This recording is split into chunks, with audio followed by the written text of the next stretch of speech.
È il 7 agosto 2015 quando il sindaco di Agrigento, Lillo Firetto, da appena 2 mesi alla guida di Palazzo dei Giganti, presenta alla stampa, assieme all'allora assessore regionale al turismo, Cleo Licalzi, il progetto di Sagra 2016. Una rivoluzione, viene salutata l'iniziativa, soprattutto per il fatto che mai nella settantennale storia l'evento è stato pubblicizzato con un così largo anticipo nei tempi. In realtà in quell'occasione, più che il programma della Sagra edizione 2016, viene presentato ed illustrato un progetto culturale attorno al quale costruire le fondamenta per fare della manifestazione finalmente un momento di serio e produttivo rilancio sotto il profilo turistico ma anche culturale, due pallini che sono nel DNA del sindaco. Da qui la novità: la Sagra del Mandorlo in Fiore avrà una durata maggiore, 4 weekend compresi tra il 12 febbraio e il 13 marzo, con eventi e manifestazioni spalmate lungo tutto un mese per allargare appunto l'offerta turistica.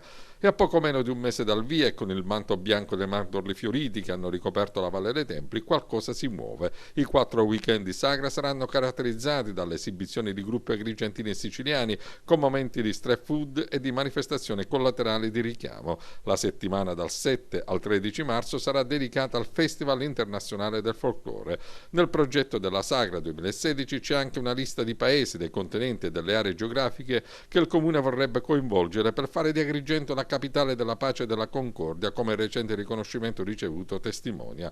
La previsione di spesa ammonta a 384.000 euro, 192 dalle casse del Comune, 152 dalla Regione, 10.000 da uno sponsor privato e 30.000 dalla vendita dei biglietti.